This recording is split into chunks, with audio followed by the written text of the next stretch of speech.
I'd like to welcome you to the BlackUSA.News morning show. My name's Donnie Glover, and we're with the one and only East Side legend, Gregory Branch. How you doing, Mr. Branch? What's up, Johnny? How you feeling, buddy? Man, I'm so grateful. You said a moment or two ago, no stress. None at all, man. You keep it moving, man. They can't worry about something you can't control. You even said an abbreviated version of the serenity prayer. God grant me the serenity to accept the things I cannot change, the courage to change the things I can, and the wisdom to know the difference. That's true. That's just how it is, Donnie. I mean, the moment you can accept it, man, and not bring any stress. Most people, their sickness come from a lot of stress, man. And I've seen it with a lot of my buddies and a lot of people, family members that I know, until I kind of picked it up, man. You can't control. You can't sit back and worry about stuff you can't control. Especially us black men. Exactly. I mean, Greg, the negative socioeconomic factors that we face as black men in America, from relationships to children, to the police, to the criminal justice system, to education, just the hue of our skin brings us drama. And and we've seen it all, man, especially this summer with the Black Lives Matter and a lot of other things. We've seen the negativity. I mean, you see it. And what you do, man, you kind of look at it and you see it for what it is. It's real. And for people who, don't understand it or can't really articulate what's really, really happening, then, I'm going to put it this way. I'm a little older. So some things, Donnie, we've seen and we know. So we don't have to believe it because we know it. There's a difference in your opinion and what you believe in, and that anyone is entitled to that. But I'm telling you, when people start throwing facts at you, that's when you start sitting back saying, wait, man, I may have to rethink this. Michael Haney's in here. Said, when is the last time as a black man we have had a good cry? Oh, man, I'm going to tell you, I do it all the time. You better let it out or it'll explode. Or it will explode, man. You definitely have to, let it out, get that good cry out and keep it moving. And like you say, even when you don't do that, man, you're holding in that stress. When you're talking about mental illness and stuff, it's big in the community. And, people deal with it every day. And if you keep that in your heart and in your mind, imagine, Donnie, you see people that you don't even know or a person that you are dating. When you start dating them, their problems somehow become yours. Their whole life becomes yours. Their children become yours, especially as a man. Michael Haney said, false pride will kill us or is killing us. Let it go. Man. And if you got a therapist, make sure your therapist got a therapist. I don't want a therapist that don't have a therapist. Because you got to come somewhere too. Oh, no question. I'm talking about, man, when I was over Iraq and Afghanistan, when I was over there, man, you're looking at, that was part of when they started figuring out that there was secondhand post-traumatic stress. And that wasn't the people who were on the front lines, people who came back. And they had to listen to all them stories. They had secondhand post-traumatic stress and wasn't even on the first line. And they got to have somewhere to dump it too. So you could be in the middle of the fire or on the periphery of the fire, but you still been around fire, trauma. Yeah. I mean, you grew up in East Baltimore. I'm sure you saw your share of trauma. Every day. I mean, every day till it started to become a norm. It was a norm. And I tell everybody, when I went over to Afghanistan and seeing what I saw, that the hood prepared me for that. So going over there, I was kind of prepared for what I think I was going to see because the same rules applied here, applied there. You saw people die. Every day, every second, right beside me. And when you see it, it's something that you can't eliminate out of your mind. you see it. And when I was living down off of Eager and Wolf, I seen it on an everyday basis. So it wasn't too much of a surprise because I was seeing it on a regular basis. And that trauma, it manifests in other ways. If we don't get it off our chest, if we don't talk to somebody, it comes out in our relationships, and Yes. not just who we're dating, but family relationships. As I've gotten older, I've listened to women, and I've realized how many women are repressing things from their childhood. Some dirty uncle, even some dirty daddies. Oh, no question. I mean, man, it took me until I got into adulthood to understand all the stress that my mom was going through, being in a single home. Her had to work and take care of 5 children. I didn't see that part growing up. I mean, I didn't understand it. But growing up and seeing my mother and the things that she had to do to take care of her children, and like you saying, man, that mental anguish is there all the time. Of, And of the five of y'all, how many of y'all went to the penitentiary? none. Praise God. Praise God. Praise God. Yeah, yeah, Kudos. Kudos to your mama. I oh don't no, know what she did, but I know she taught your sister how to cook. I know when you give that Legends game over the dome, the basketball is nice. I'm loving the Legends, but I can't wait till Greg say, go upstairs. hey man, and when you went upstairs, you was home. Lord have mercy. It was home cooking. It was home food. String beans, macaroni and cheese, potato salad, fried chicken to make you want to smack your mama. Make you want to, but you better not smack your mama. Hey, Hey, but Greg, I got to ask you this because I had to think of something different. We've talked about so many things over many interviews. I need you to articulate the baddest basketball players out of East Baltimore. Who were they? I got to go with Skip Wise. I mean, that's from what I saw and the things that I experienced. Um, I got to go with him. I got to go with Skip Wise being the best that I've ever seen, and that's my opinion. And from what he did once he went to college, his first year, ACC Freshman of the Year, All ACC. That never happened. That never happened again. That a freshman would come into the ACC and be All ACC Player of the Year, first team. Now, we got some names already being thrown out there. Tony Brown, Pop Wright. Who can argue about Honey Dip? So, who is this cat, Tony Brown? And Tony Brown was a guy that came out. I think it came out in 1970. But Tony Brown was like, to me, and this is my opinion, he was the first Moses Malone I seen. He played like a Moses Malone. He was strong. Um, so and like I'm saying, it's just that when we look in the day we live today, when we're looking at the era in which we came up with, it's kind of hard to pinpoint when people talk about the best guy because everybody in someone else's era they can make an argument about. But my point is, it's hard to kind of put that on because the times have changed. Things are not the way they were. The conditions that we played up against, that Skip played against then, were a lot drastic. They can hand check, they can do all the other stuff. So when I look at those conditions, a lot of people don't compare and put all of the stuff in to how they play today. You ever heard of this cat, Net Price? No, I've never heard of him. But I tell you what, I won't put it past him that he was one of the premier guys of his time.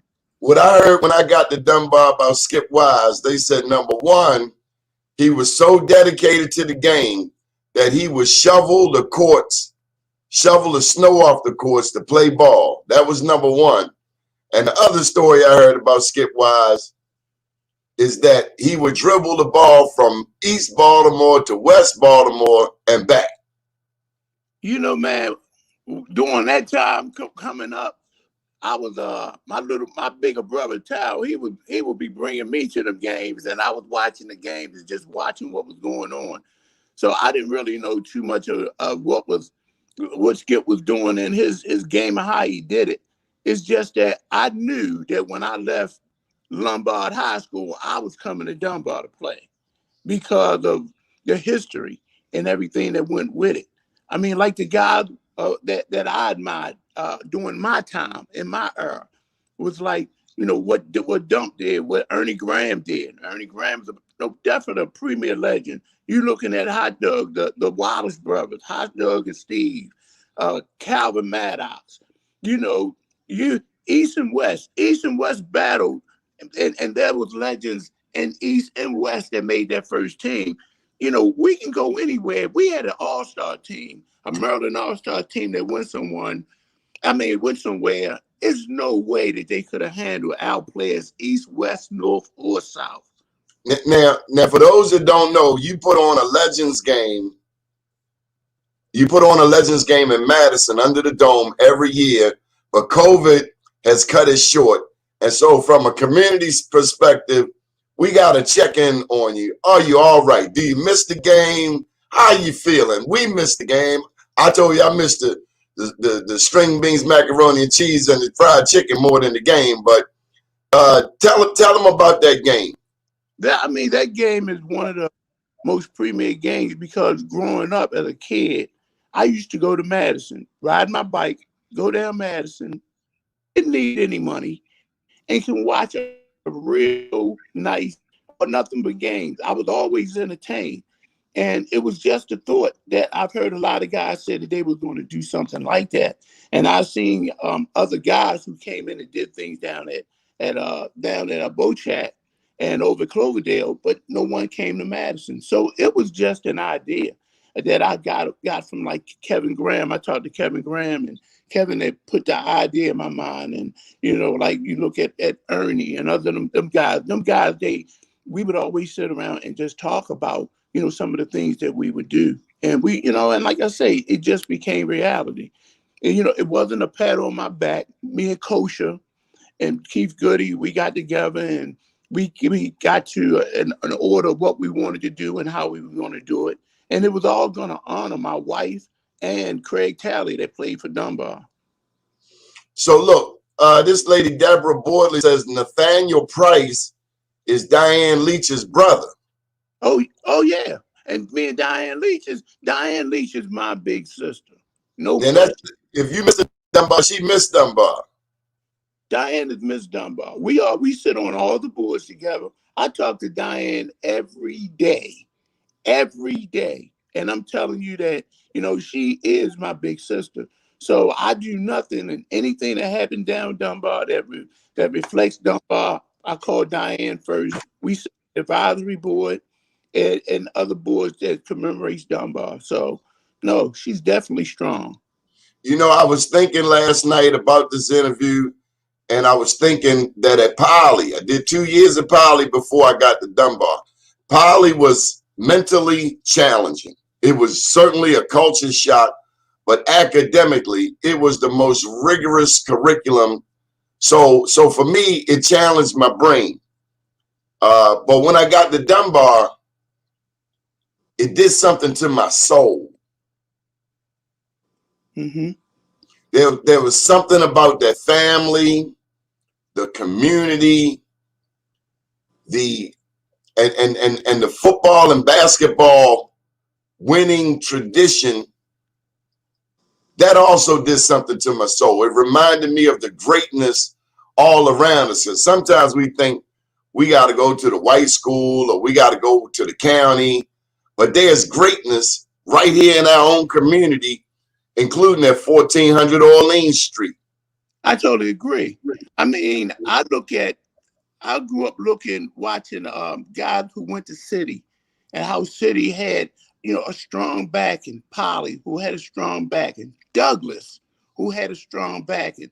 I wanted to belong to a school who represented me, that I can look at and I can find something that related to me. And when my brother Talmadge would take me down to Dunbar, it was no doubt in my mind. I didn't want to go to Patterson. I wanted to go to Dunbar. And when I got to Dunbar, it was all about tradition. It was all about us. It was all about knowing who Paul Laurence Dunbar was and what he represented. It was all about the guys who came before me and how that pride was there, like that poet pride was there. It was and even to the day I sit down and talk to a lot of guys and they talk about, the things that they did and the triumphs and the and all the acknowledgments and stuff that they did during that time of going to Dunbar. And that's what I wanted to be. I wanted to be Dunbar and going to do what I could to help Dunbar because, like you say, my life is strictly Dunbar. I met and married my wife in high school, and she was a Dunbar poet. And when I buried her, you should have seen all the Dunbar love that I got. That's what's important. But you do a lot for Dunbar. Number one, you keep me looking good in Dunbar gear. Show them that shirt you got on, man. Definitely, most definitely, alumni, Man, alumni. cats be trying to tackle me on the street. You went to Dunbar? You went to Dunbar? I only wear it on special occasions, but every now and then I'll pull it out. Man, they be on. They be trying to get that maroon and gold. Why do you do so much for Dunbar? Because first of all, it Dunbar, the pride, and we'll put it this way, straight out, my life is strictly about Dunbar because that's where it all started. When I was before I came to Dunbar, I was basically leading in the wrong direction. I could have been like anyone else and led to that penitentiary or whatever because the streets had me. But it was a guy like Mr. Wade who saw something in me and kind of changed it around. He was that father figure to me. And he kind of like instilled not what I wanted to do, but what you're going to do. So it was about being a poet, was all about, there were certain guidelines that came with that. Do nothing to not disrepresent Dunbar. Everything is about representing Dunbar. When you hooked us up, I remember at the last Legends game, Uncle Luke came. That was our wrestling coach. Yes. And he was just as mild-mannered as he was back then. And I know I was a handful, but I think about Anthony Dunaway, Robert Register, aka Skeet, the Leach brothers. Man, I was surrounded by greatness. How could you not be great? I mean, and that's true. And see, when I sit around and I talk to like a Pop Wright and Fred Wright, and I look at that, I look at the Graham brothers. Man, when you look at all of them and all the people who went to other schools, who represent their schools, I'm proud that they're that way because that's the way it's supposed to be. You're supposed to represent your house. And when I see guys who went to Northwestern and Southwestern, and they sitting around and we sit in the back congregating about sitting back talking about how good our school can do this, man, that's nothing but love. And when you're in that Legends game and you're seeing all those guys come together as we got older to play in the Legends game, hey man, to me, that's priceless.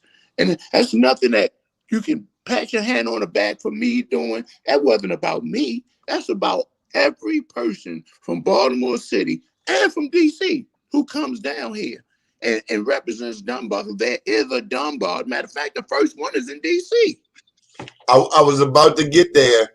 During the Legends game, sometimes you bring up these cats from DC Legends, and the name Stacy, was one of them named Stacy?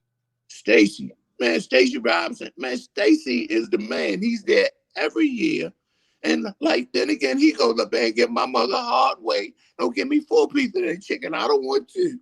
And the thing is, it's just that the love, man, of all those people coming together from all these different schools who were the man at their school, who that all that legend coming under one roof. Hey man, it's that the word I could put on that is priceless. What did Dunbar mean to East Baltimore? I mean, because Lake Clifton is up the top. That's above North Avenue up in Clifton Park. Dunbar That's East Side Central. That's a heart of East Baltimore. Right. Well, Dunbar meant everything to East Side because when I speak to a lot of the older alumni, I mean, on the East Side, that was the only school you can go to. On the West Side, it was Douglas. So when you sit back and you look at a lot of our parents and some of the older alumni that come around, man, they're Dunbar. They're Dunbar because during that time, that was the only school that they went to, that they can go to. And I'm just saying, man, it means a lot because it sits right in the middle of East Side. The tradition is there. A lot of guys who can play. It just took a lot of time to get that, and that's why I think everybody loved that school. You look at Lake, what a lot of people didn't know that when Lake was first built, it was supposed to have been Dunbar. Yeah, when they did Lake Clifton was supposed the East Side wanted Dunbar out so they can put us up there, but it didn't. It didn't work. It didn't work out because McFadden, Miss McFadden, and all of them, they fought against anyone trying to move us like they did. The Senator Nathaniel McFadden, he was an educator at Dunbar, right? He was my baseball coach. Taught me everything. It taught me a lot of things that I knew in baseball. Really? It was McFadden. These are things that people didn't know. When we were in school, with McFadden living on Middle Street, he lived right in East Baltimore. That McFadden had a baseball team. McFadden did a lot of stuff in the community. And when he left Dunbar, he went up to Lake Clifton. Now, I know he knows East Baltimore history like no other. I don't know anybody that knows the history of East Baltimore better than Senator McFadden. No, I wouldn't put. If you had me emceeing a banquet, he might as well MC it because all I had to do was say everything he was telling me out the side. Oh, no question. There's no question. I mean, you brought in this famous stockbroker, Dunbar graduate up in New York City on Wall Street. Y'all were bringing in all these people and he knew everybody's bio. See, what people don't understand is when they associate Dunbar, and remember, this is just my opinion. When most people associate Dunbar, they only look at basketball. They're only looking at sports. But we had Reggie Lewis, and I'm not talking about the basketball player, the millionaire. There's a lot of bright minds that came out of Dunbar High School. Reginald F. Lewis, why should white guys have all the fun? Reginald F. Lewis Museum did the first corporate takeover of TLC Beatrice headquarters in France. A bad man. And he played football. Afro boy. Right. And he played football. And see, a lot of people don't know. Talked his way into law school, they tell me. Talked his way into law school. Man, it's when you're looking at that tradition of Dunbar, it's just so much that a lot of people don't know. That there's a lot of history that came right through Dunbar. And when I look at legends are not guys who just play sports. Those legends came in all different areas. I mean, we had teachers. We had, I think, one of the first black nurses. All of them were Dunbar poets. So October the 8th is homecoming. Yes. We need to put the word out there to the Dunbar family. October the 8th, I heard the word on the street is it is a don't miss event. October the 8th. I told Lord Darren about it at the event, Darren Muhammad. Okay. Yeah, but October the 8th is homecoming. What's going to happen? Well, the thing is, everybody who is somebody is going to be there. I mean, this is a don't miss. And you got to understand, while we're out there, there's a lot of guys who went to other schools who are coming to the homecoming strictly because they always said. So a lot of them have told me, Greg, you know what? I always wanted to go to Dunbar, but my parents are looking at, my education, where I should be because I'm so close to home. And, back then it was like a lot of us had to go to area schools. And because, like I'm saying, I was living up there off of Luzerne. I was supposed to go to Patterson, but I wasn't going to Patterson because I had the grades to get in Dunbar. So I'm just saying, people from all over, who's going to come to Dunbar. And you're going to have some of your people who parents who went to Dunbar, and that's why they're there. And of course, you're going to have your haters that's going to sprinkle in there. Now, Greg, you went on to play Major League Baseball. How did that feel? It felt pretty good, like I'm saying. Like I tell a lot of people that I went through the course of being in the military and then coming out to play ball, to go through AAA, to get a chance to be called up to play in the majors. Never got a bat. I didn't get a bat there, but it was just the idea that I made it. Just sitting on that field and looking around, knowing that I was there, that was enough. And I looked at the show just like a couple of days ago, Rudy, where they talked to the guy from what's Notre Dame. All he wanted to do was get on the field and play. One play, he was good. And I'm just saying, with that guy, that's how it was. If I got on that field and was brought up to the majors, even though I didn't get a bat, I made the majors, and that's something that no one could take from me. But look at the give back, man. A lot of people have come through Baltimore and went on to the pros and done great things. We had Joel Gamble on. A couple of days ago, he played NFL football. He mentioned Keon Carpenter. You are East Side legend, and there are others, no doubt. But when I think of, number one, your commitment to Dunbar today, when I think about the Legends game that you put on every year, being on the board, serving in the military, playing Major League Baseball, making it to the pros, man, you're a Dunbar legend yourself, big brother. I don't really look at it that way. You are, and you're a survivor. I don't. I think if I had to look at my huge success in life, I would say it wouldn't be baseball. It would be meeting and marrying my wife. So tell me about her. Who was she?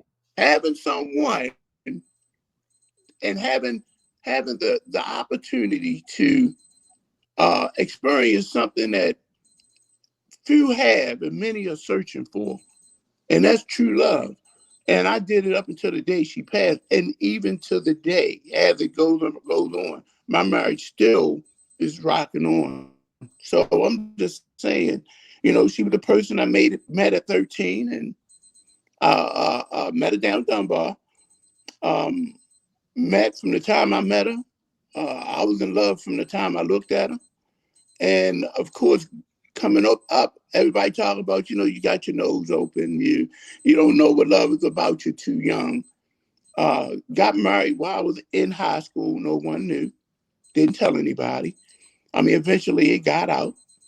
And of course, there was a little stress because people were thinking that we were too young. But when they came to the funeral and saw that after 30 something years of being together, of being married, that, that they had to rethink it and say, man, you did good. And I'm saying that love just didn't go away. They was really trying to say they were wrong. Technically, yeah, but you know what? When I sit back and when I had children, if they would told me that they was going to get married at 18, you'd have been the same way. I would have been the same way. I would have, because you're looking at the odds, and when you look at the odds, the odds are very slim. So I understood. This song is playing in my head. I think it's a Prince song, the greatest love song that's ever been told. You don't know nothing about that. Dunbar has some very beautiful girls, man. Oh yeah, man. I mean, people used to go down. I mean, and I'm just saying, man, it's just that they have a lot of beautiful girls just down there. And but I'm gonna put it this way, Baltimore have a lot of beautiful women. So when you look at them, it's just incredible. I look at the guys at Dunbar, and they used to say that Emerson had beautiful girls that was at Emerson. So everybody liked to go over there when Emerson was playing because Emerson had a lot of beautiful women. Look, there's this one lady I met at the Legends game. I knew nothing about her. She ended up going up to Towson Catholic and becoming a legend. Who was that? I can't I think. want to say Dirk Scott. Oh man, Gert, my girl. I'm talking about, man. She's definitely the truth. You know, I used to go down Madison and watch her play, and she was burning the guys up. She could play. She was a guard. I call her Little Mugs. She can play. She was actually, I mean, if man, you know, you watched her play, man, you just sit on the side and be at awe with what she could do on the court. Well, of course, I met her after that. But what I got from her was some characteristics of a champion, like Muhammad Ali. I remember when he came to Coppin and he stayed and shook everybody's hand. No bodyguards, real personable, relatable. And that's how Dirk Scott was. It was meeting her was like meeting somebody. It's like meeting your big sister who been away at college. She's awesome, but she was just as down to earth could be. And in that brief time I met her, you could tell she's been all over. She'd have met people from all over, but it hasn't changed who she is. That's what I got. Not at all. I mean, when I can call her or any of those guys who are the legends and ask them anything. So that's what I say when people say that the Legends game has something to do with you. It does not. Because I didn't play basketball. I played basketball just in the playground, but I never had a shot to ever play at a Madison. You know, this is what the information that I got Mr. Wells and all of the guys that came around and was telling me, Greg, this and this and this and this. And then with Keith Goody and Kosher, you know, this is something, man, that we all build as a group. And the Legends game, but it's just that the reason why we haven't had it is because safety is important. And I just can't take a chance or couldn't sleep if somebody got sick because they wanted to play at the Legends game and got sick. Now, didn't you tell me something about Mr. Danny? Oh, I want to say Danny Brown, but that's not it. There was an older baseball coach, Mr. Brown. Yes, I remember him. He taught me down. He was a baseball coach down there for us, but he was your coach too back in your day. No, my baseball coach was Larry Alexander and McFadden. Like I'm saying, McFadden was down Dunbar, and McFadden had out JV. He was showing us a lot of stuff and seeing what a lot of people don't understand is there were a lot of excellent baseball players down Dunbar. You know, a Twin Cherry, you got Bernie White, you got all them guys who were excellent and could have easily did the same thing. You know, it's just the opportunity that, you know, I had an opportunity and I took it. But being at that school, man, there was so much tradition, so much talent, that it was just unreal. It was just, one member of that '83 championship team, Eric Green. right. He played basketball. He played football. But I'm telling you, the man had a fastball. I was the catcher. He had a professional fastball changeup in high school. I was the only one who could catch him. And I credit James Mosher baseball, but sometimes, Greg, that ball be coming down. Look, I just put the glove in the middle and close my eyes. Oh my God, every time he threw the ball, your hand was on fire. Well, you know, Donnie, you know this is the truth what I'm saying. See, growing up in the era that we grew up in, our mothers told us go outside. So we can play any sport. We were playing tackle on the concrete. I wasn't doing that. Well, we was doing all. So see, when we went to Dunbar, we were athletes. If you look at Cole, Muggsy, Keith Goody, all them guys were baseball players. That's what they tell me, that Muggs played baseball. Yeah, they were in Cal Maddox was the truth. Those guys were all baseball. So see, me playing ball was because I was interested, and that was my main focus, was on baseball. But you had a lot of great athletes that was in that lived right in the Baltimore area, east, west, north, and south, who could play. because that's what we did before, we got interested in football or whatever. We all played baseball together. I want to shift gears a bit. You know anything about track and field? Was it, tell me about some of them track and field greats. I mean, especially after watching the Olympics. And I might as well throw this in there.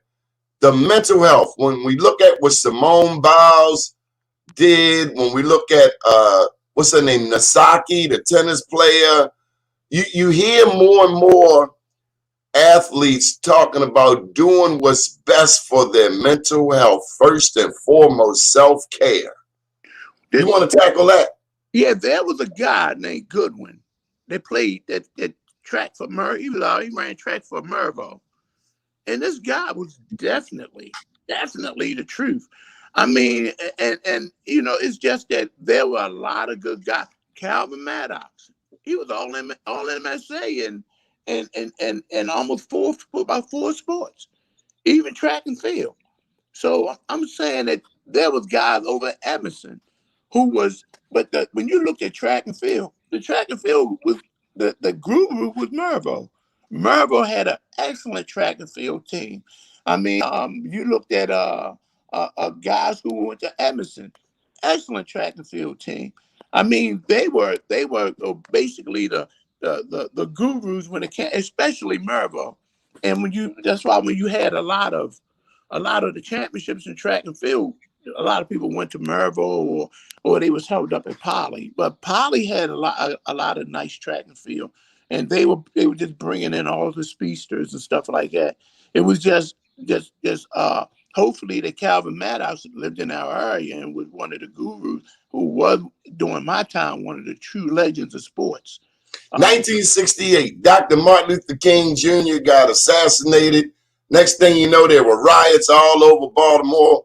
We were living in Patterson Park in Lanville. I remember the National Guard being dispersed. I remember tanks coming up North Avenue. 1968, Dr. King assassinated. Where were you? Sitting on the steps. I was sitting on the steps, 926 North Chester Street, a block and a half from Levinson Klein, and I seen a guy come down the street running with a TV and a rug. He ran right past me. That's the first indication I get about when Martin Luther King died. I was sitting on the step. You remember the Black Panthers? I remember the Black Panthers. There was quite a few of them who ran off on Washington Street. I mean, a lot of the guys that they was all around. Black Panthers was all around, especially it was big on the east side of town.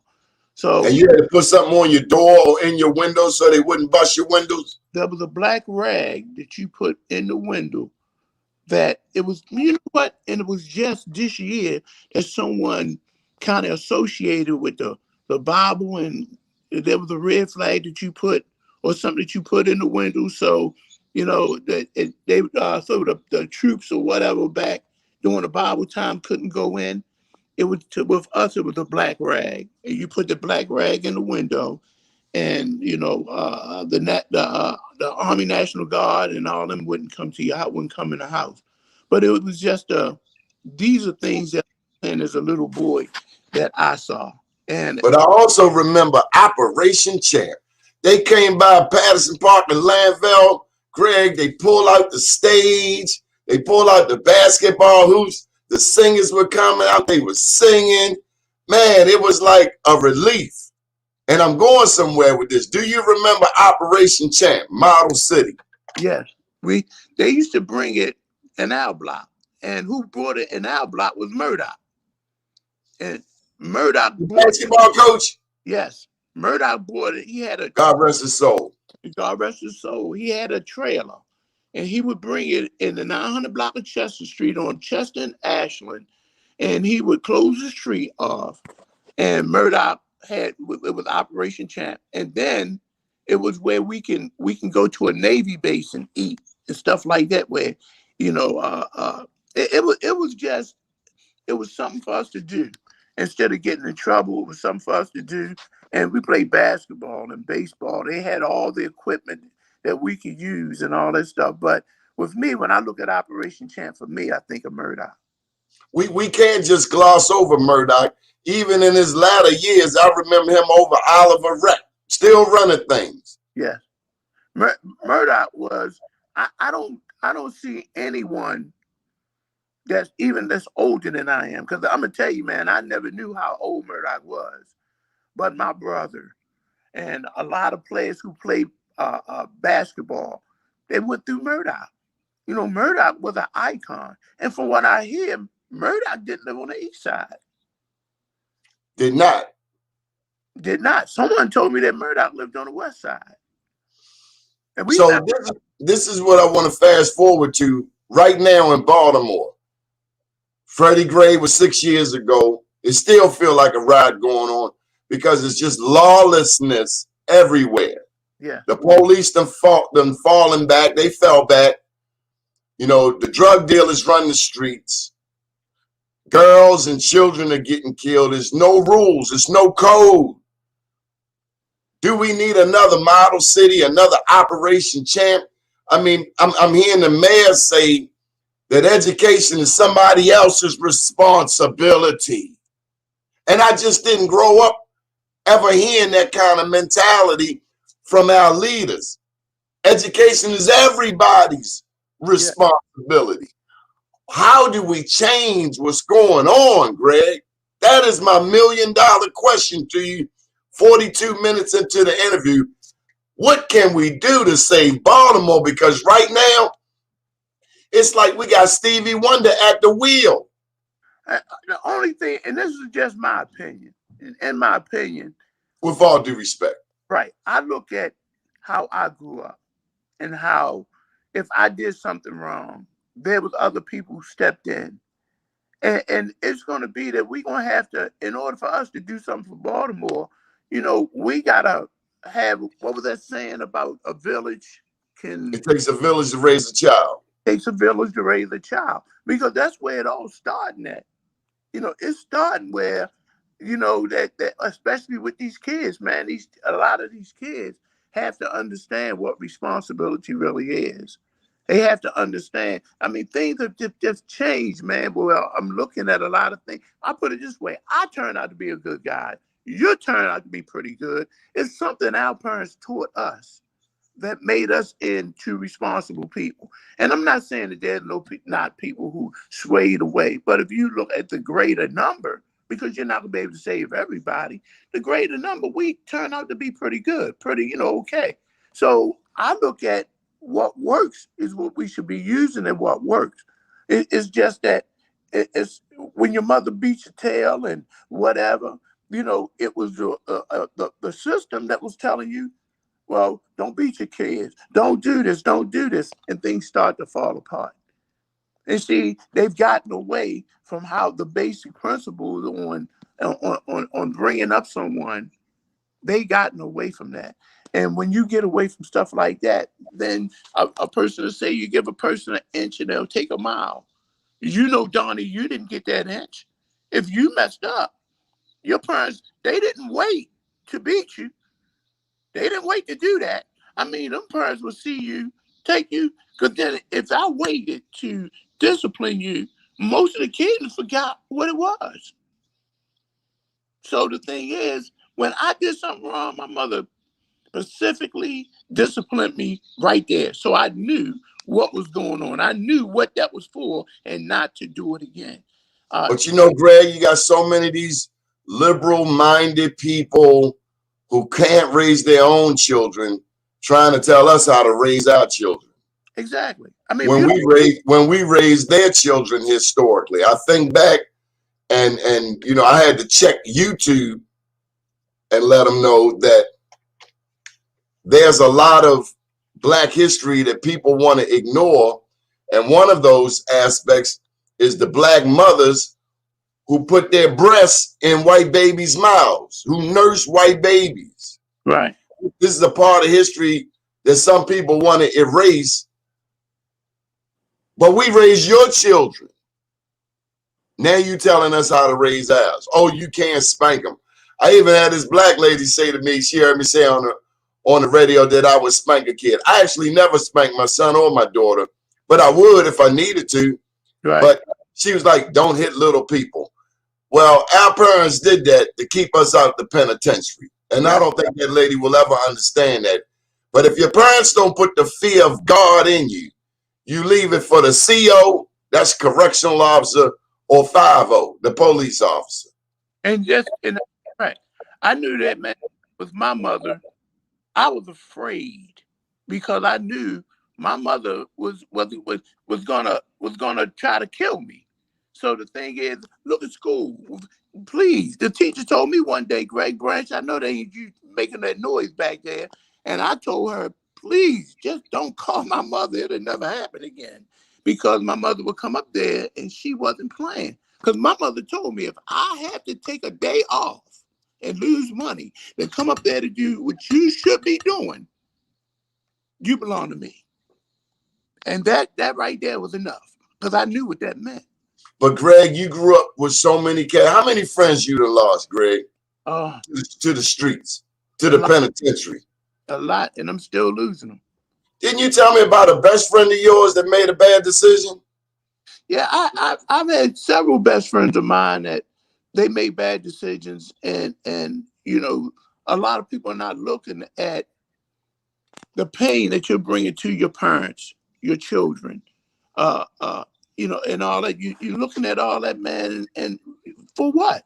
I mean, for what? Why would you even do stuff like that to make that? Because one thing about him, we and my partner, we sat down and we had talked, and he had told me that one thing that he never wanted was his child to come to the penitentiary to see him, because that was a negative blow for his child to even see. So he never did it. But then, like you say, he got out and then he went and did it again. And then this time something drastic happened. So, when you sit back and you look at stuff like that, everything that we do, whether it's good or bad, that there's another side to it. And when you look at that other side, from every bad thing that happened, you're learning. You're learning, because there's a lot of things, Donnie, that my friends have done to teach me not to do it. So I never went that direction. Well, I want to know, where did becoming a movie star fit into your resume? I mean, man, hey, look, you should be asking that question because you're the one. I was on your show, and you was interviewing me about the documentary, and someone came to me on your show and asked me, Greg, have you ever thought about acting? And I said no. And he said, do you want to act? And I said no. And they said, well, do you want to? Can you come and do a little part? I said no. I'm not interested. And then when I talked to you, you say, boy, go ahead. Opportunity knocks once. And I went in it, and that bug got me. Teresa had me hook, line, and from Teresa, it went on and on. And seeing that a lot of people don't even know that I have gotten like maybe 8 movies under my belt. And videos. I mean, I keep getting the calls, but I ride or die Teresa Davis. That's my guru. That's the girl I ride or die with her. How come you didn't move to another city, Greg? Man, it's Baltimore City is home. I mean, I live out in Bel Air, but I'm in Baltimore City every day because it's home. It's where I belong. It's where I can associate with other people. I might be living here, but my heart is Baltimore City, and I'm there every day doing what I can to help Dunbar come over to get over that curb, whatever it takes, man. I'm Baltimore. I got a dangerous question for you. And I'm going to tell you right now, you can't say Reggie Jackson. That's my favorite. Who is your favorite baseball player? My favorite baseball player, if I had to say of all time, Of all time? I had to go with Babe Ruth. Babe Ruth, the home run king. Right. I had to. Baltimore cat. He's a Baltimore guy, and what people don't understand that Babe Ruth was an Indian, an American Indian. He wasn't white. Babe Ruth hit all them home runs drunk. Babe Ruth got 25.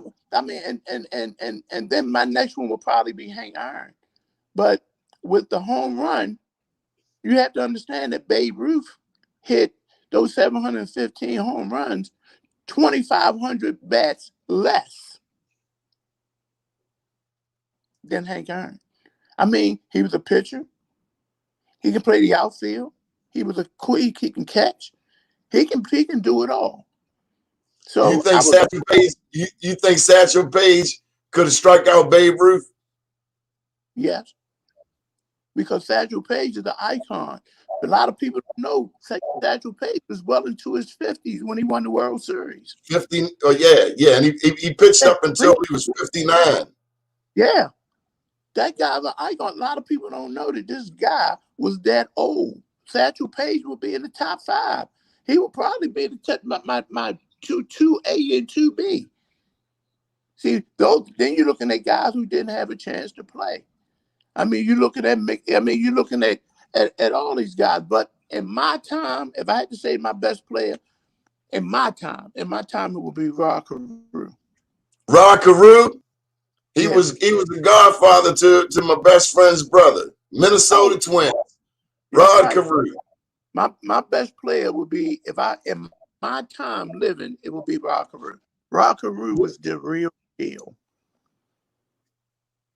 What So I that's remember about Reggie Jackson is the Orioles ain't want to treat him right. And I've since learned the Orioles wasn't so much the Orioles, but when Frank Robinson came here, he almost left because he couldn't find a way to live. Baltimore was so segregated. But when I look at the Orioles right now and the slump they in, they ain't got no black players. And I tell you something else. Unlike the Ravens, the Ravens all in the community. right. But I'm gonna tell you something, Donnie, from what I know from being as right now, like being a scout. Um, the Orioles, I give them the next 2 years, and they're gonna be making the playoffs. We're looking at them now, and you're looking at them like they just rebuilding. But the guys in the draft that they've drafted in their minor leagues, when they hit it, they're gonna hit it running. They're gonna be like the old Rochester was years ago. But I mean, Greg, the Orioles used to be Baltimore. Al Bumbry, Right, Paul Blair, Elrod Hendricks, right. Ken Singleton, Lee May.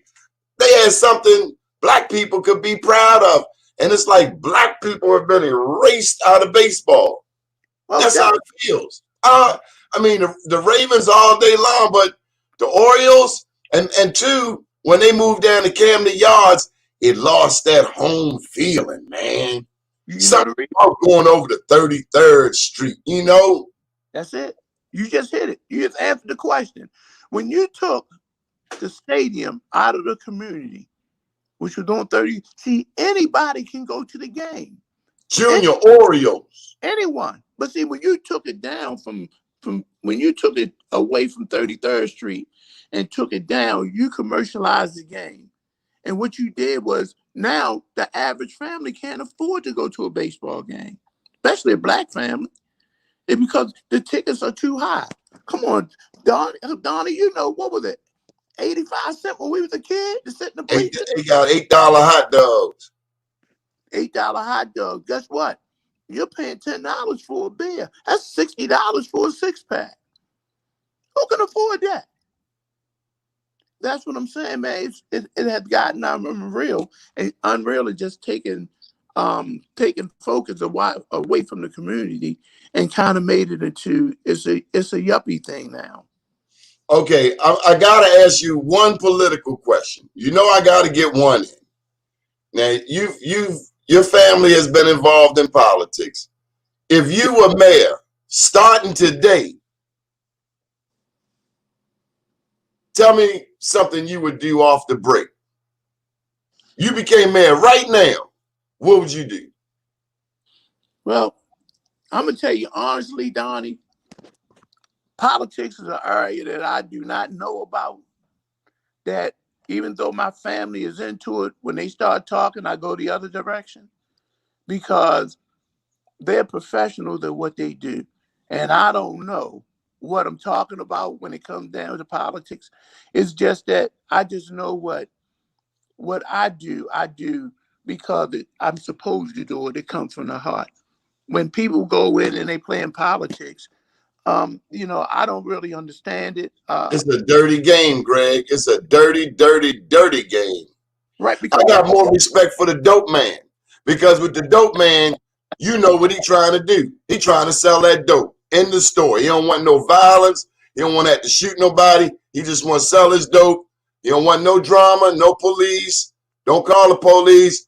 I understand that, but the politician, they call them fork tongues. They saying this over here, but then they saying this over here. It's like whoever they talking to, and then they saying something in the middle there. It's like fork tongue.